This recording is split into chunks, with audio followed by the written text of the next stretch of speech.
ನಮಸ್ಕಾರ, ನೀವು ನೋಡ್ತಾ ಇದ್ದೀರಾ ನ್ಯೂಸ್ 18 ಡಿಜಿಟಲ್ ಕಂಟೆಂಟ್. ನಾನು ಮೈಸೂರಿನ ಪ್ರತಿನಿಧಿ ಆನಂದ. ರಾಜ್ಯಾದ್ಯಂತಲೂ ಕೂಡ ಕಳೆದ 2 ವರ್ಷಗಳಿಂದ ಮೂಡ ಅಕ್ರಮ ಸದ್ದು ಮಾಡಿತ್ತು. ಇದೀಗ ಯತೀಂದ್ರ ಸಿದ್ದರಾಮಯ್ಯನವರು ನಗರಾಭಿವೃದ್ಧಿ ಸಚಿವರಾದ ಬಳಿಕ ಮೂಡ ಅಕ್ರಮ ನಿವೇಶನ ಹಂಚಿಕೆ ಏನಿತ್ತು, ಇದಕ್ಕೆ ಒಂದು ಮೇಜರ್ ಟ್ವಿಸ್ಟನ್ನು ಕೊಟ್ಟಿರುವಂಥದ್ದು. 1100 ಸೈಟ್ಗಳನ್ನು ಅಕ್ರಮವಾಗಿ ಹಂಚಿಕೆ ಮಾಡಲಾಗಿತ್ತು ಎನ್ನಲಾಗಿರುವಂಥ ಸೈಟ್ಗಳೇನಿದೆ, ಇದನ್ನು ರದ್ದು ಮಾಡಬೇಕು ಅಂತೇಳಿ ಮಹತ್ವದ ಆದೇಶವನ್ನು ಹೊರಡಿಸಿರುವಂಥದ್ದು. ಇದೇ ವಿಚಾರಕ್ಕೆ ಈಗ ಸಾಕಷ್ಟು ಪರ ವಿರೋಧ ಚರ್ಚೆಗಳು ಕೂಡ ಮೈಸೂರಿನಲ್ಲಿ ನಡೀತಾ ಇರುವಂಥದ್ದು. 2019 ನಂತರದಿಂದ 2023 ತನಕವೂ ಕೂಡ ಯಾವುದೇ ನಿವೇಶನಗಳು ಏನು 50-50 ಅನುಪಾತದಲ್ಲಿರ್ಬೋದು ಅಕ್ರಮವಾಗಿ ಹಂಚಿಕೆ ಆಗಿದೆ ಎನ್ನಲಾಗ್ತಾ ಇದೆ. ಈ ಸೈಟ್ಗಳನ್ನ ರದ್ದತಿ ಯಾಕಿಲ್ಲ ಎನ್ನುವ ಪ್ರಶ್ನೆಗಳನ್ನ ಒಂದಷ್ಟು ಮಂದಿ ಕೇಳ್ತಾ ಇರುವಂಥದ್ದು. ಸದ್ಯ ನಿನ್ನೆ ಆದೇಶದಲ್ಲಿ 2023 ಮಾರ್ಚ್ 14 ನಂತರ ಹಂಚಿಕೆಯಾಗಿರುವಂಥ ಸೈಟ್ಗಳೇನಿದೆ ಎಲ್ಲವನ್ನು ಕೂಡ ರದ್ದು ಮಾಡಿ ಆದೇಶವನ್ನು ಹೊರಡಿಸಿರುವಂಥದ್ದು. ಈಗಾಗಲೇ ಒಂದಷ್ಟು ಮಂದಿ ಕೈಯನ್ನು ಬದಲಾಯಿಸಿ ಒಬ್ಬರಿಂದ ಒಬ್ಬರು ಸೈಟ್ಗೆ ಹೋಗಿದ್ರು ಕೂಡ ಆ ಸೈಟನ್ನು ವಾಪಸ್ ತೆಗೆದುಕೊಳ್ಳಲಾಗುತ್ತೆ. ಜೊತೆಗೆ ಮನೆಯನ್ನು ಕಟ್ಟಿದ್ರು ಕೂಡ ಆ ಹಂತವನ್ನು ಕೂಡ ವಶಪಡಿಸ್ಕೊಳ್ಳಿ ಅಂತೇಳಿ ಆದೇಶವನ್ನು ಹೊರಡಿಸಿರುವಂಥದ್ದು. ಜೊತೆಗೆ ಜಿಲ್ಲಾಡಳಿತ ಸ್ಥಳೀಯ ಸಂಸ್ಥೆಗಳಿಗೂ ಕೂಡ ಒಂದು ಸೂಚನೆಯನ್ನು ಕೊಟ್ಟಿರುವಂಥದ್ದು. ನಿಮ್ಮ ವ್ಯಾಪ್ತಿಯಲ್ಲಿರ್ತಕ್ಕಂಥ ಸೈಟ್ಗಳಿದೆ ಎಲ್ಲವನ್ನು ಕೂಡ ವಶಕ್ಕೆ ಪಡ್ಕೊಳ್ಳಿ ಅನ್ನುವಂಥದ್ದು. ಇದು ಒಂದು ಕಡೆ ಆದರೆ, ಈ ತೆಗೆದುಕೊಂಡಿರುವಂತಹ ಈ ತೀರ್ಮಾನ ಇದೆ, ಇದು ಮಹತ್ತರವಾದ ತೀರ್ಮಾನ. ಯಾಕಂತ ಹೇಳಿದ್ರೆ ಸುಮಾರು 2,000 ಕೋಟಿಯಷ್ಟು ಮೌಲ್ಯದ ಆಸ್ತಿಯನ್ನು ಮೈಸೂರು ನಗರಾಭಿವೃದ್ಧಿ ಅಂದರೆ ಈಗ MDA ಆಗಿರುವಂಥದ್ದು ಮೈಸೂರು ಅಭಿವೃದ್ಧಿ ಪ್ರಾಧಿಕಾರ ಅದಕ್ಕೆ ಉಳಿಸಿಕೊಳ್ಳುವಂಥದ್ದು ಒಳ್ಳೆಯ ಬೆಳವಣಿಗೆ. ಆದರೆ ಹಿಂದೆ ಸಿದ್ದರಾಮಯ್ಯನವರ ಕುಟುಂಬದ ವಿರುದ್ಧವೇ ಮೂಡ ಹಗರಣದ ಆರೋಪ ಕೇಳಿ ಬಂದಿತ್ತು. ರಾಜ್ಯಪಾಲರು ಪ್ರಾಸಿಕ್ಯೂಷನ್ಗೂ ಸಹ ಅನುಮತಿಯನ್ನು ಕೊಟ್ಟಿದ್ರು. ದೊಡ್ಡ ಮಟ್ಟದಲ್ಲಿ ಹೋರಾಟ ಆಯಿತು. ಸಿದ್ದರಾಮಯ್ಯನವರು ರಾಜೀನಾಮೆ ಕೊಡಬೇಕು ಅಂತ BJP JDS ಪಟ್ಟನ್ನು ಹಿಡಿದಿತ್ತು. ಆದರೆ ಲೋಕಾಯುಕ್ತದಲ್ಲಿ ಸಿದ್ದರಾಮಯ್ಯನವರ ಪರವಾಗಿ B ರಿಪೋರ್ಟ್ ಸಲ್ಲಿಕೆ ಆಯಿತು. ಇಲ್ಲ, ಇದರಲ್ಲಿ ಸಿದ್ದರಾಮಯ್ಯನವ್ರದ್ದು ಯಾರ್ದು ಕೂಡ ತಪ್ಪಿಲ್ಲ, ಅಧಿಕಾರಿಗಳು ಕೈ ತಪ್ಪಿನಿಂದ ಇವೆಲ್ಲವೂ ಕೂಡ ಆಗಿರುವಂಥದ್ದು. ಸಿದ್ದರಾಮಯ್ಯನವ್ರಿಗೆ ಕೊಟ್ಟಿದ್ದಂಥ 14 ಸೈಟ್ಗಳನ್ನ ಸಿದ್ದರಾಮಯ್ಯನವರ ಪತ್ನಿ ಪಾರ್ವತಿ ಅವರು ವಾಪಸ್ಸನ್ನು ಸಹ ಕೊಟ್ಟಿದ್ರು. ನನ್ನಿಂದ ನನ್ನ ಪತಿಗೆ ಕಳಂಕ ಅಂಟೋದು ಬೇಡ ಅನ್ನೋ ನಿಟ್ಟಿನಲ್ಲಿ ಒಂದಷ್ಟು ಚರ್ಚೆಗಳು ಕೂಡ ಆಗಿದ್ದು. ಬದಲಾದ ದಿನಗಳಲ್ಲಿ ಸಾಮಾಜಿಕ ಹೋರಾಟಗಾರ ಸ್ನೇಹಮಯಿ ಕೃಷ್ಣ ಇರ್ಬೋದು, BJP ಶಾಸಕ ಶ್ರೀವತ್ಸ ಇರ್ಬೋದು, ಸಾಕಷ್ಟು ಹೋರಾಟವನ್ನು ಮೂಡ ವಿಚಾರಕ್ಕೆ ಮಾಡಿದರು. ಸುಮಾರು 2,000ಕ್ಕೂ ಹೆಚ್ಚು ಸೈಟ್ಗಳು ಅಕ್ರಮವಾಗಿ ಪರಬರೆಯಾಗಿದೆ. ಅಂದರೆ ರೈತರ ಹೆಸರಿನಲ್ಲಿ ಯಾರ್ಯಾರು ಸೈಟ್ಗಳನ್ನ ಕಬಳಿಕೆ ಮಾಡ್ಕೊಂಡಿದ್ದಾರೆ, ಇದರಲ್ಲಿ ಕಾಂಗ್ರೆಸ್, BJP, JDS ಸೇರಿದಂತೆ ಅಧಿಕಾರಿಗಳೆಲ್ಲರೂ ಸಹ ಈ ಅಕ್ರಮದಲ್ಲಿ ಭಾಗಿಯಾಗಿದ್ದಾರೆ ಅನ್ನುವಂಥ ಗಂಭೀರವಾದಂಥ ಆರೋಪ ಕೇಳಿ ಬಂದಿತ್ತು. ಮೂಡಾಪುರ ಕಡೆಯಲ್ಲಿ ನಾವು ಹೋರಾಟ ಪ್ರಾರಂಭ ಮಾಡಿದಾಗ ಹೇಳಿದ್ದೆ, ಏನು 50-50 ಅನುಪಾತದಲ್ಲಿ ಅಕ್ರಮ ನಿವೇಶನ ಪಡೆದರೆ ಎಲ್ಲ ನಿವೇಶನಗಳನ್ನು ವಾಪಸ್ ಬರೋರು ನಾನು ಹೋರಾಟ ಮಾಡ್ತೀನಿ ಅಂತೇಳಿ ಆ ಒಂದು ಹಿನ್ನೆಲೆಯಲ್ಲಿ ನಾನು ನಿರಂತರ ಹೋರಾಟ ಮಾಡೋವಂಥದ್ದು, ಸಂಬಂಧಪಟ್ಟ ದೂರಾರ್ಜಿ ಕೊಡುವಂಥದ್ದು, ಮನವಿ ಪತ್ರ ಕೊಡುವಂಥದ್ದು ಎಲ್ಲನೂ ಮಾಡಿದ್ದೆ. ಹೀಗಾಗಿ ಸರ್ಕಾರ ಮತ್ತು ಇದರ ಹಿನ್ನೆಲೆಯಲ್ಲಿ ಸರ್ಕಾರ ರಚನೆ ಮಾಡಿದಂಥ ಸಮಿತಿಗಳು ಕೂಡ 50-50 ಅನುಪಾತದಲ್ಲಿ ನಿವೇಶನ ಕೊಟ್ಟಿರೋದು ಅಕ್ರಮ ಅಂತೇಳಿ ವರದಿ ಕೊಟ್ಟರ ಹಿನ್ನೆಲೆಯಲ್ಲಿ ಸರ್ಕಾರ ಅನಿವಾರ್ಯವಾಗಿ ಈ ಒಂದು ಆದೇಶವನ್ನು ಮಾಡಿರೋವಂಥದ್ದು. ಆದರೆ ಆದೇಶವನ್ನು ಮಾಡೋವಂಥ ಸಂದರ್ಭದಲ್ಲೂ ಕೂಡ ಕೆಲವು ಗೊಂದಲಗಳ ಒಂದು ಉಲ್ಲೇಖವನ್ನು ಮಾಡಿ ಆರೋಪಿತರಿಗೆ ಅನುಕೂಲ ಮಾಡೋ ರೀತಿಯಲ್ಲಿ ಒಂದು ಕಂಡುಬಂದಿದೆ. ಈ ಬಗ್ಗೆಯೂ ಕೂಡ ನಾನು ಇವತ್ತು ಮನವಿ ಪತ್ರವನ್ನು ಕೊಡ್ತಾಯಿದ್ದೀನಿ. ಏನಂತ ಹೇಳಿದ್ರೆ, ಯತೀಂದ್ರ ಸಿದ್ದರಾಮಯ್ಯ ಹೇಳ್ತಾರೆ 50-50 ಅನುಪಾತ ಕೊಟ್ಟಿರ್ತಕ್ಕಂಥ ನಿವೇಶನ ವಾಪಸ್ ಪಡ್ಕೊಳ್ತೀವಿ ಅಂತೇಳಿ. ಆದರೆ ಆದೇಶದಲ್ಲಿ 50-50 ಅನುಪಾತ ನಾವು ಉಲ್ಲೇಖ ಇಲ್ಲದೆ ಕೇವಲ ಬದಲಿ ನಿವೇಶನ ಅಂತ ಉಲ್ಲೇಖ ಇದೆ. ಹಾಗಾಗಿ ಆ ಒಂದು ತಪ್ಪನ್ನು ಸರಿಪಡಿಸಿ ಪರಿಷ್ಕೃತ ಆದೇಶ ಮಾಡಬೇಕು ಅಂತೇಳಿ ಇವತ್ತು ನಾನು ಒಂದು ಮನವಿ ಪತ್ರವನ್ನು ಕೂಡ ಕೊಡ್ತಾಯಿದ್ದೀನಿ. ಮತ್ತು ಮುಂದಿನ ದಿನಗಳಲ್ಲಿ ಅದೇ ನಿಟ್ಟಿನಲ್ಲಿ ಹೋರಾಟವನ್ನು ನಾನು ಮಾಡ್ತೀನಿ. ಅವರು ಎಷ್ಟರ ಮಟ್ಟಿಗೆ ಜಾಣ್ಮೆಯನ್ನು ತೋರಿಸಿರಂತಂದರೆ 2023ಕ್ಕಿಂತ ಮುಂಚೆ ಸಿದ್ದರಾಮಯ್ಯರಿಗೆ ನಿವೇಶನ ಕೊಟ್ಟುವಂಥದ್ದು, ಅದನ್ನು ಒಂದು ರಕ್ಷಣೆ ಮಾಡುವಂಥ ನಿಟ್ಟಿನಲ್ಲಿ ಅಥವಾ ಒಂದು ಏನಾದರೂ ಬೇರೆ ರೀತಿಯ ಒಂದು ಪ್ರಕ್ರಿಯೆ ನಡೆಸೋಕ್ಕೋಸ್ಕರ ಕೇವಲ 2023 ನಂತರದ ಒಂದು ಆದೇಶವನ್ನು ಮಾಡಿರತಕ್ಕದ್ದು. ಆದರೆ ಆ ವಿಚಾರದಲ್ಲೂ ಕೂಡ ಇವತ್ತು ಮನವಿ ಪತ್ರದಲ್ಲಿ ಸ್ಪಷ್ಟ ಉಲ್ಲೇಖ ಮಾಡ್ತಾಯಿದ್ದೀನಿ. 50-50 ಅನುಪಾತದಲ್ಲಿ ಯಾವಾಗ ನಿವೇಶನ ಕೊಟ್ಟರೆ ಎಲ್ಲ ನಿವೇಶನ ರದ್ದುಪಡಿಸೋದಕ್ಕೆ ಒಂದು ಒತ್ತಡ ಆಗ್ತಾಯಿದೆ.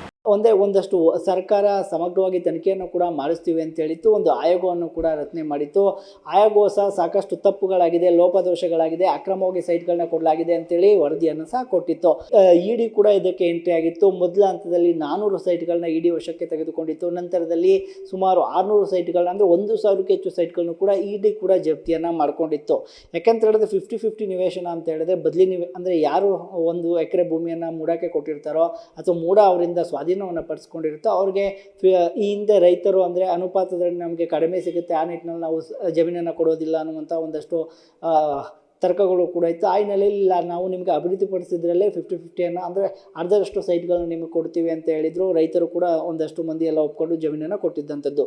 ಅಂಥ ಜಮೀನುಗಳಿಗೆ ಅಂದರೆ ಯಾರು ನಿಜವಾಗಿ ಭೂಮಿಯನ್ನು ಕಳ್ಕೊಂಡಿರ್ತಾರೋ ಅಂಥವ್ರಿಗೆ ಸೈಟ್ಗಳನ್ನ ಕೊಡದೇನೆ ಫೇಕ್ ಡಾಕ್ಯುಮೆಂಟ್ಗಳನ್ನ ಸೃಷ್ಟಿಯನ್ನು ಮಾಡಿಕೊಂಡು ಒಬ್ಬೊಬ್ಬರಿಗೆ 10, 15, 20 ಸೈಟ್ಗಳನ್ನು ಕೊಟ್ಟು ಎಲ್ಲೋ ಹಾಸನದಲ್ಲಿ ಹಾಕಿದಂಥ ರಿಟ್ ಪಿಟಿಷನ್ ಅರ್ಜಿ ಏನಿದೆ ಯಾವುದೋ ಭೂಮಿಗಳು ಅಂತಹ ನಂಬರ್ಗಳನ್ನು ಮೈಸೂರು ಮೂಡಾದಲ್ಲಿ ಉಲ್ಲೇಖ ಮಾಡಿಕೊಂಡು ಅಕ್ರಮವಾಗಿ ಸೈಟ್ಗಳನ್ನ ಹಂಚಿಕೊಳ್ಳಲಾಗಿತ್ತು. ಜೊತೆಗೆ ಈಗಾಗಲೇ ಭೂಮಿಯನ್ನು ಕಳ್ಕೊಂಡು ಪರಿಹಾರವನ್ನು ಕೂಡ ಈ ಹಿಂದೆನೇ ಪಡ್ಕೊಂಡಿದ್ರು, ಅಂಥವನ್ನು ಕೂಡ ದಾಖಲೆಗಳನ್ನ ನಾಶಪಡಿಸಿ ಅಂಥವ್ರಿಗೂ ಸಹ ಸೈಟನ್ನು ಹಂಚಿಕೆ ಮಾಡಿ ಅವರಿಂದ ಕಿಕ್ ಬ್ಯಾಕನ್ನು ಕೂಡ ಅಧಿಕಾರಿಗಳು ಪಡ್ಕೊಂಡಿದ್ರು. ಮೂಡಾದ ಆಯುಕ್ತರಾಗಿದ್ದಂಥ ದಿನೇಶ್ ಕುಮಾರ್ ಇರ್ಬೋದು, ನಟೇಶ್ ಕುಮಾರ್ ಇರ್ಬೋದು, ಅವರೆಲ್ಲರ ಮೇಲೂ ಕೂಡ ಈಗಾಗಲೇ ಕೇಸ್ ನಡೀತಾ ಇರುವಂಥದ್ದು. ಸದ್ಯ ಇದೀಗ ಸಿದ್ದರಾಮಯ್ಯನವರು ಪತ್ನಿ ಪಾರ್ವತಿ ಅವರು ಹಿಂದೆ 14 ಸೈಟ್ಗಳನ್ನ ವಾಪಸ್ ಮಾಡಿದ್ರು ನನಗೆ ಅನ್ನುವಂಥ ವಿಚಾರ ಒಂದು ಕಡೆ ಆದರೆ, ವಾದ ಇದ್ದಿದ್ದಂಥದ್ದು ಆ ಜಮೀನೇ ಅವರದಲ್ಲ, ಅವರು ಅಕ್ರಮವಾಗಿ ತಗೊಂಡಿದ್ದಾರೆ, ಅದು ಏನು ಇವು SC/ST ಸೇರಿದಂತಹ ಜಮೀನು ಅನ್ನುವಂತಹ ಮಾತುಗಳೆಲ್ಲ ಇತ್ತು. ಆ ದಲಿತರ ಭೂಮಿಯನ್ನು ಕಬ್ಜಾ ಮಾಡಿದ್ದಾರೆ ಅನ್ನುವಂತಹ ಒಂದಷ್ಟು ವಾದಗಳಿತ್ತು. ಇವೆಲ್ಲದರ ಬಳಿಕ ಇದೀಗ ಡಿ ಕೆ ಶಿವಕುಮಾರ್ ಅವರ ಸರ್ಕಾರದಲ್ಲಿ ನಗರಾಭಿವೃದ್ಧಿ ಖಾತೆಯನ್ನು ಯತೀಂದ್ರ ಅವರಿಗೆ ಕೊಟ್ಟಿರುವಂಥದ್ದು. ಖುದ್ದು ಯತೀಂದ್ರ ಅವರು ನಿನ್ನೆ ತೆಗೆದುಕೊಂಡಂಥ ಈ ನಿರ್ಧಾರ ಒಂದು ಕಡೆ ಎಲ್ಲರೂ ಕೂಡ ಸ್ವಾಗತವನ್ನು ಮಾಡ್ತಾರೆ, ಮತ್ತೊಂದು ಕಡೆ ಇನ್ನೊಂದು ರೀತಿಯ ಆಕ್ರೋಶವು ಕೂಡ ಕೇಳಿ ಬರ್ತಾ ಇರುವಂಥದ್ದು. ಯಾಕೆ ಕೇವಲ 2023 ನಂತರ ಬಂದಿರುವಂಥ ಸೈಟ್ಗಳನ್ನ ಮಾತ್ರ ರದ್ದು ಮಾಡ್ತಾ ಇದ್ದೀರಿ? 2019 ಕೂಡ, ಯಾಕೆಂದರೆ ಹಿಂದೆಯಿಂದಲೂ ಕೂಡ ಇದು 50-50 ಅನುಪಾತ ಇರ್ಬೋದು, ಅಕ್ರಮವಾಗಿ ಯಾರು ಫಲಾನುಭವಿಗಳೆಲ್ಲ ಅವ್ರಿಗೆಲ್ಲರಿಗೂ ಕೂಡ ಸೈಟನ್ನು ಕೊಟ್ಟಿದ್ದಾರೆ ಅವನ್ನು ಕೂಡ ವಶಪಡಿಸ್ಕೊಳ್ಬೇಕು, ಆ ಆದೇಶವನ್ನು ಕೂಡ ಮಾಡಬೇಕು ಅಂತೇಳಿ ಎಲ್ಲರೂ ಕೂಡ ಒತ್ತಾಯವನ್ನು ಮಾಡ್ತಾ ಇರುವಂಥದ್ದು. ಆದೇಶದಲ್ಲಿ 1000 ನಿವೇಶನ ಅಂತ ಯಾವುದೇ ಉಲ್ಲೇಖ ಇಲ್ಲ, ಯತೀಂದ್ರ ಸಿದ್ದರಾಮಯ್ಯವರು ಉಲ್ಲೇಖ ಮಾಡಿರುವಂಥದ್ದು. ಆದರೆ ನನ್ನ ಪ್ರಕಾರ ಈಗಾಗಲೇ ಮಾನ್ಯ ನ್ಯಾಯಾಲಯಕ್ಕೆ ಅರ್ಜಿ ಸಲ್ಲಿಸಿರೋ ಪ್ರಕಾರ ಇದಕ್ಕಿಂತ ಹೆಚ್ಚಿನ ನಿವೇಶನಗಳು ಬಾಕಿ ಇದೆ.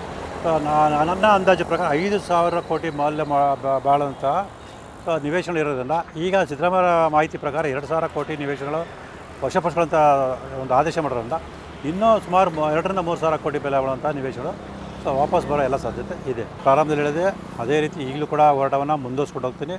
ತಾರ್ಕಿಕ ಅಂತ್ಯ ಕಾಣಿಸೋರ್ಗು ಅಂದರೆ 50-50 ಅನುಪಾತದಲ್ಲಿ ಕೊಟ್ಟಿರ್ತಕ್ಕಂಥ ಎಲ್ಲ ನಿವೇಶನಗಳು ಸರ್ಕಾರಕ್ಕೆ ಅಥವಾ ಪ್ರಾಧಿಕಾರಕ್ಕೆ ವಾಪಸ್ ಬರಬೇಕು. ಮತ್ತು ಅಕ್ರಮವಾಗಿ ನಿವೇಶನ ಹಂಚಿಕೆ ಮಾಡಿದಂಥ ಮತ್ತು ಅಕ್ರಮವಾಗಿ ನಿವೇಶನ ಪಡೆದಂಥ ಎಲ್ಲ ತಪ್ಪಿತಸ್ಥರಿಗೆ ಶಿಕ್ಷೆ ಆಗಬೇಕು. ಅಲ್ಲಿಯವರನ್ನು ಹೋರಾಟನ ಮುಂದುವರಿಸ್ಕೊಂಡು ಅವನು ಕೂಡ ಯತೀಂದ್ರ ಸಿದ್ದರಾಮಯ್ಯನವರು ಮಾಡಿದ್ದೆ. ಆದರೆ ಸುಮಾರು 2,000ಕ್ಕೆ ಹೆಚ್ಚು ಸೈಟ್ಗಳು ಮೈಸೂರಿನ ಅಭಿವೃದ್ಧಿ ಪ್ರಾಧಿಕಾರದಲ್ಲಿ ಉಳಿಯುತ್ತೆ. ನಿಜವಾಗೂ ಬಡವರಿಗೆ ಸೇರಬೇಕಾದಂಥ ಸೈಟ್ಗಳು ಸೇರುತ್ತೆ ಅನ್ನುವಂಥ. ಸದ್ಯ ಮೈಸೂರಿನಲ್ಲಿ ಈಗಾಗಲೇ ರಿಯಲ್ ಎಸ್ಟೇಟ್ ಬೂಮ್ ಆಗಿದೆ. ಮೈಸೂರಿನಲ್ಲಿ ಒಂದು ಸೈಟನ್ನು ತೆಗೆದುಕೊಳ್ಬೇಕು ಅಂದರೆ ಪ್ರಮುಖವಾದಂಥ ಏರಿಯಾಗಳಲ್ಲಿ ಕೋಟ್ಯಾಂತರ ರೂಪಾಯಿ ವಹಿಸುವಂಥ ಸ್ಥಿತಿ ನಿರ್ಮಾಣ ಆಗಿದೆ.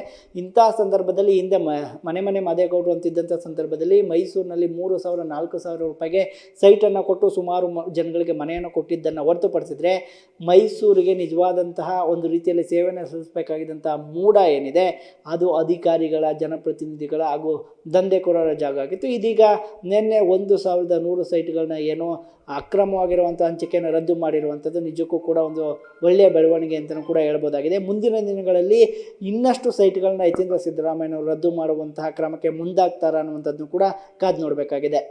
ನಿರ್ಭೀತ, ನಿಷ್ಪಕ್ಷಪಾತ, ವಿಶ್ವಾಸಾರ್ಹ ಸುದ್ದಿಗಳಿಗೆ ಹೆಸರಾಗಿರುವ ನ್ಯೂಸ್ 18 ಕನ್ನಡ ಈಗ ಆಪ್ನಲ್ಲೂ ಲಭ್ಯವಿದೆ. ದಯವಿಟ್ಟು ಇಲ್ಲಿರುವ QR ಕೋಡ್ನ ಸ್ಕ್ಯಾನ್ ಮಾಡಿಕೊಂಡು ಆಪ್ ಡೌನ್ಲೋಡ್ ಮಾಡೋದಕ್ಕೆ ಮರಿಬೇಡಿ. ನಿಮ್ಮ ಬೆಂಬಲ ಹೀಗೆ ಸದಾ ನಮ್ಮೊಂದಿಗಿರಲಿ. ಧನ್ಯವಾದ.